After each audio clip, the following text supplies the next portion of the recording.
ഒരു ദിവസം കൂടി പിന്നിടുമ്പോൾ പുതിയ ഒരു വർഷം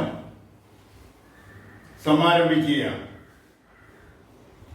2026 ഇപ്രാവശ്യത്തെ 2026 സവിശേഷതകൾ ഏറെയുണ്ട്.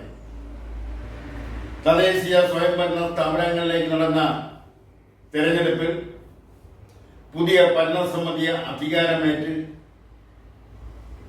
ഒരു ദിവസം കഴിയുന്ന ദിവസം, അതുപോലെ തന്നെ തദ്ദേശീയ സ്വയംഭരണ സ്ഥാപനങ്ങളിലെ ചില പദവികൾക്ക് തെരഞ്ഞെടുപ്പ് നടത്തുന്ന ദിവസം, ഇത്തരം വിശേഷങ്ങൾക്കൊപ്പം തന്നെ പ്രധാനപ്പെട്ട മറ്റൊരു വിശേഷം കൂടിയുണ്ട്. അതായത് ഇന്ത്യയിലെ പ്രധാനപ്പെട്ട 3 സംഘടനകൾ, ആ 3 സംഘടനകൾക്ക് 100 വർഷം പിന്നിടുന്ന ദിവസം കൂടിയാണ്, പിന്നിടുന്ന കാലം കൂടിയാണ് 2026. ആ 3 സംഘടനകൾ ഏതെന്ന് ചോദിച്ചാൽ അതിൽ ഒന്ന് രാഷ്ട്രീയ സ്വയം സേവക് സംഘ് RSS, രണ്ടാമത്തത് communist party of India, Indian communist party, മൂന്നാമത്തെ സംഘടന എന്ന് പറയുന്നത് യുക്തിവാദി സംഘം. ഈ 3 സംഘടനകളാണ് 100 വർഷം പിന്നിടുന്ന സംഘടനകൾ. ഈ 3 സംഘടനകളെ കുറിച്ച് വിലയിരുത്തുമ്പോൾ അവർ നമ്മുടെ രാജ്യത്ത് ചെയ്ത സംഭാവനകൾ, അത് രൂപീകൃതമായതിനു ശേഷം ഈ 100 വർഷം കൊണ്ട് രാഷ്ട്രീയ, സാമൂഹിക, സാംസ്കാരിക മേഖലകളിൽ അവർ നടത്തിയ പ്രവർത്തനങ്ങൾ, അതുകൊണ്ട് ജനങ്ങളുടെ നവമണ്ഡലങ്ങളിലുണ്ടായ മാറ്റങ്ങൾ, ചിന്താഗതിയിലുണ്ടായ മാറ്റങ്ങൾ, പ്രവൃത്തിയിലുണ്ടായ മാറ്റങ്ങൾ, ബുദ്ധിപരമായ മാറ്റങ്ങൾ, അങ്ങനെ ഉണ്ടായ മാറ്റങ്ങൾ, അതെല്ലാം 100 വർഷം കഴിയുന്ന ആണ്ടും കൂടിയാണ് 2026. കാൺപൂരിൽ ഏതാനും ചെറുപ്പക്കാരെ വെച്ചുകൊണ്ട് തുടങ്ങിയതാണ് RSS എന്ന രാഷ്ട്രീയ സ്വയം സേവക് സംഘ്. ഇന്ത്യൻ കമ്മ്യൂണിസ്റ്റ് പാർട്ടിയെ സംബന്ധിച്ചിടത്തോളം അതിന്റെ ജന്മത്തെക്കുറിച്ച്, ജനനത്തെക്കുറിച്ച് 2 അഭിപ്രായമുണ്ട്. ഒന്ന്, ഇന്നത്തെ ഇന്ത്യൻ കമ്മ്യൂണിസ്റ്റ് പാർട്ടി CPI വെച്ച് പുലർത്തുന്ന ഒരു അഭിപ്രായവും, മറ്റൊന്ന് Indian communist party Marxist CPIM വെച്ച് പുലർത്തുന്ന ഒരു അഭിപ്രായവുമാണ്. CPIയുടെ അഭിപ്രായം അനുസരിച്ച് അവർ ഈ വർഷം തങ്ങളുടെ പാർട്ടിയുടെ 100ാം ജന്മദിനം ആഘോഷിക്കുന്നത് 1925 കാൺപൂരിൽ വെച്ച് നടന്ന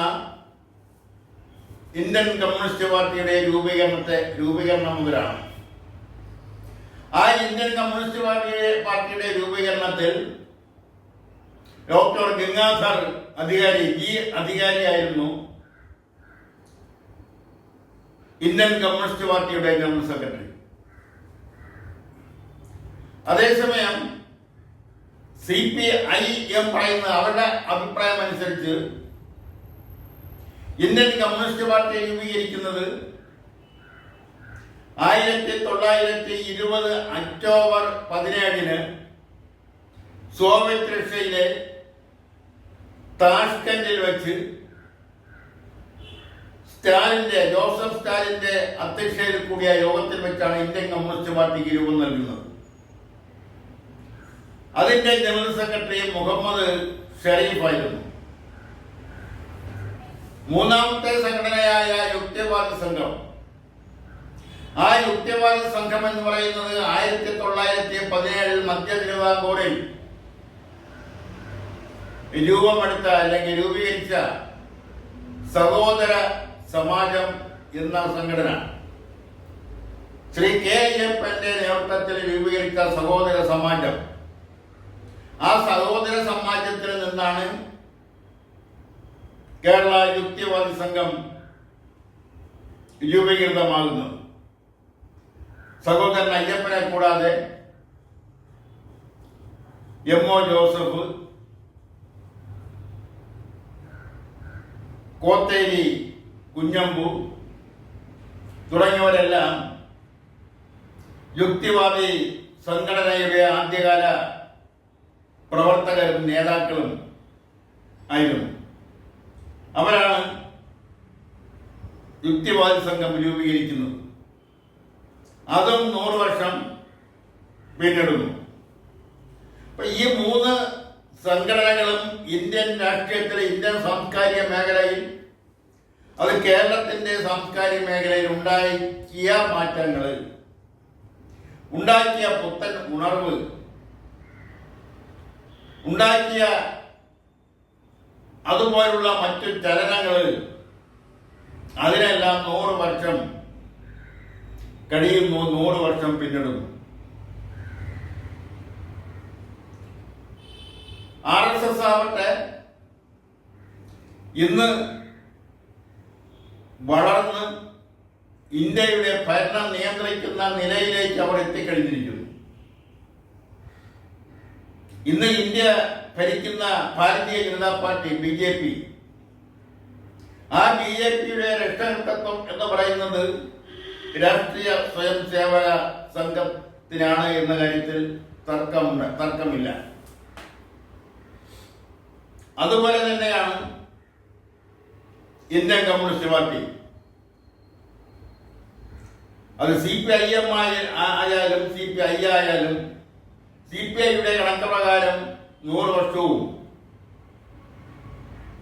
CPIMന്റെ കണക്ക് പ്രകാരം അത് 105 വർഷവും ആവുന്നു എന്നുള്ളതാണ്. വിവിധ മേഖലകളിലൂടെ, വിവിധ സമര പോരാട്ടങ്ങളിലൂടെ, വിവിധ നേതാക്കളിലൂടെ, പ്രവർത്തകരിലൂടെ ഒക്കെ കടന്നു വന്ന സംഘടനകളാണ് ഈ 3 സംഘടനകൾ. ഇതെല്ലാം കമ്മ്യൂണിസ്റ്റ് പാർട്ടിയെ 50ഓളം പിരിവുകളായി, 50ഓളം കമ്മ്യൂണിസ്റ്റ് പാർട്ടികളായി പൊട്ടി പിളർന്ന് ഇന്ത്യക്കകത്ത് പ്രവർത്തിക്കുമ്പോൾ യുക്തിവാദി സംഘവും ഏകദേശം 1/2 ഡസനിലധികം യുക്തിവാദി സംഘങ്ങളും കേരളത്തിലുണ്ട്. RSSനെ സംബന്ധിച്ചിടത്തോളം അങ്ങനെ അഭിപ്രായ ഭിന്നതകൾ ഉണ്ടെങ്കിൽ തന്നെയും അത് അവരുടേതായ ഭിത്തിക്കകത്ത് നിന്നുകൊണ്ട് മാത്രം, ഭിത്തിക്കകത്താണ്, അകത്ത് ഒതുങ്ങി നിൽക്കുകയാണ്, ആ ഭിന്നതകൾ ഒതുങ്ങി നിൽക്കുകയാണ് നാളിതുവരെ കണ്ടുവരുന്നത്. എന്തായാലും 3 സംഘടനകളും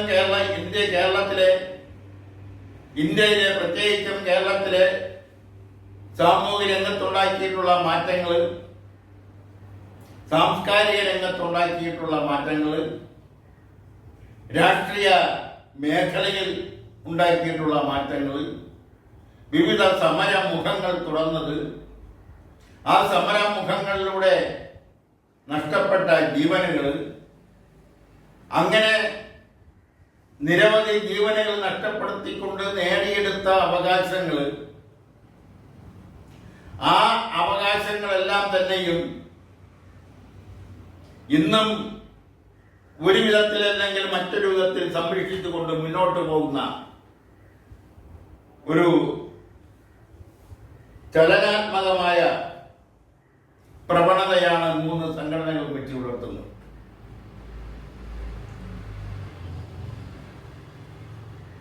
കേരളത്തിലെ നവോത്ഥാന തരംഗങ്ങൾ സൃഷ്ടിച്ചതിൽ യുക്തിവാദി സംഘത്തിനും കമ്മ്യൂണിസ്റ്റ് പാർട്ടിക്കും വ്യക്തമായ പങ്കുണ്ട്. മതനിരപേക്ഷതയ്ക്ക് വേണ്ടി ജാതി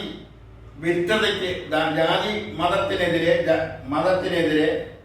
ജാതി വിരുദ്ധത മുദ്രാവാക്യമായി സ്വീകരിച്ചുകൊണ്ട് മതേതരത്വം മുറുകെ പിടിച്ചുകൊണ്ട് അന്ധവിശ്വാസത്തിനെതിരെ ഒക്കെ പോരാടിയാണ് കമ്മ്യൂണിസ്റ്റ് പാർട്ടി യുക്തിവാദി സംഘവുമെല്ലാം കേരളത്തിന്റെ മണ്ണിൽ വേരോടിയത്. ആ അന്തസത്ത നിലനിർത്തിക്കൊണ്ടാണോ അവർ ഇന്നും പ്രവർത്തിക്കുന്നത് എന്ന് ചോദിച്ചാൽ അതിന് എവിടെയൊക്കെയോ വിള്ളലുകൾ, എവിടെയൊക്കെയോ വെള്ളം ചേർത്തിരിക്കുന്നു, എവിടെയൊക്കെയോ അതിന്റെ മൂല്യത നഷ്ടപ്പെട്ടിരിക്കുന്നു. മൂലാധിഷ്ഠിതമായ പ്രവർത്തന ശൈലി അത് എവിടെയോ വെച്ച് നഷ്ടപ്പെട്ടുകൊണ്ടിരിക്കുന്നു എന്ന് പറയാതിരിക്കാൻ നിവർത്തിയില്ല. നവോത്ഥാന പ്രസ്ഥാനങ്ങൾ വളർന്നു വന്നത്, അത് കേരളത്തിൽ ഉണ്ടാക്കിയിട്ടുള്ള ചലനങ്ങൾ, ആ നവോത്ഥാനം എന്തിനു വേണ്ടിയാണോ അത് വളർന്നു വന്നത്, ആ ആശയങ്ങൾ എവിടേക്കെയോ ചോർത്തിക്കളഞ്ഞുകൊണ്ട് ചോർന്നു പോയിട്ട് ശേഷിക്കുന്നതും കൊണ്ടാണ് ഇപ്പോൾ അത് പ്രവർത്തിക്കുന്നത്, അല്ലെങ്കിൽ അത് മുന്നോട്ട് പോകുന്നത്. അത് തന്നെയാണ് കമ്മ്യൂണിസ്റ്റ് പാർട്ടികളുടെയും അവസ്ഥ. പിന്നിച്ച് ഇന്ന് 40-ലധികം കമ്മ്യൂണിസ്റ്റ് പാർട്ടികളായി ഇന്ത്യക്കകത്ത് ചെറുതും വലുതുമായി പ്രവർത്തിക്കുന്നു.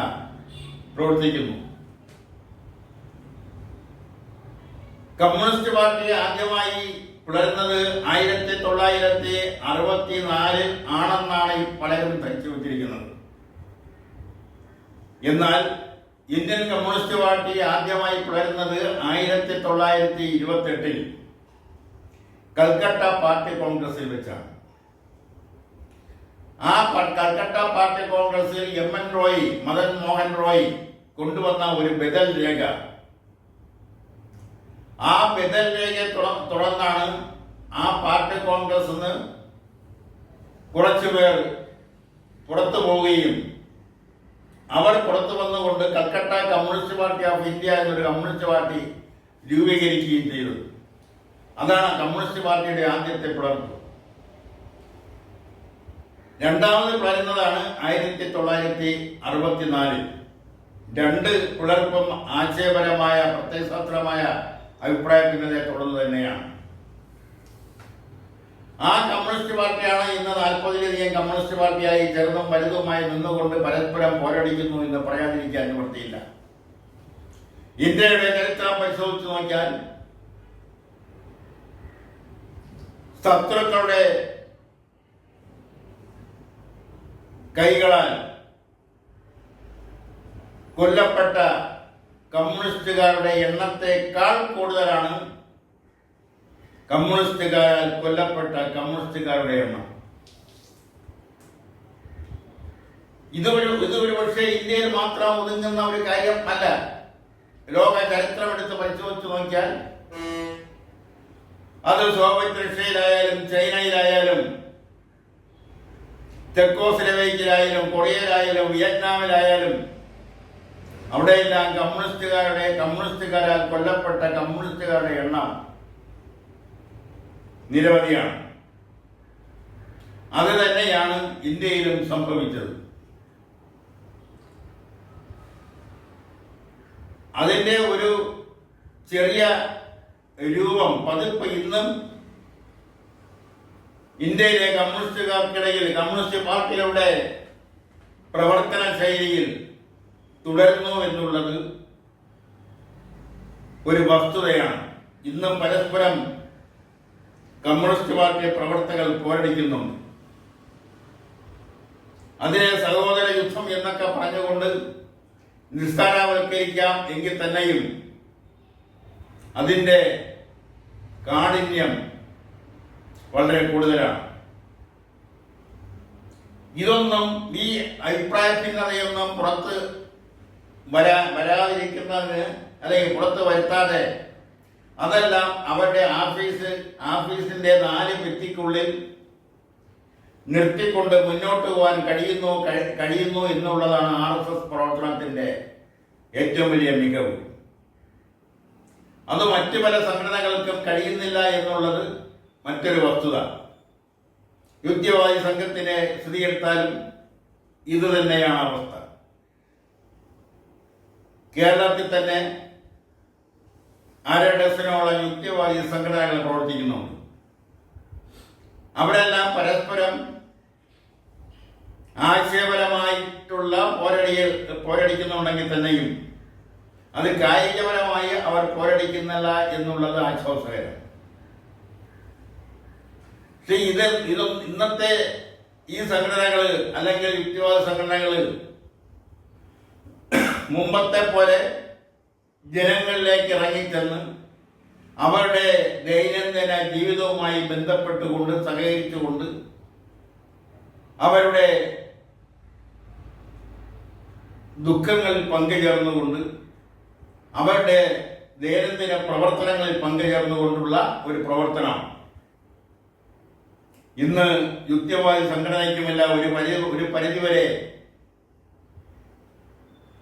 ബഹുഭൂരിപക്ഷം കമ്മ്യൂണിസ്റ്റ് പാർട്ടികൾക്കും ഇല്ല എന്ന് പറയുന്നതാണ് വസ്തുത. ഇതിനെല്ലാം മാറ്റം വരണം.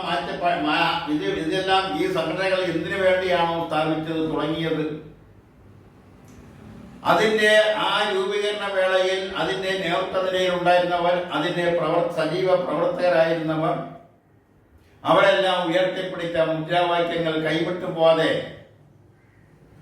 കാത്തു സൂക്ഷിച്ച മൂല്യതകൾ,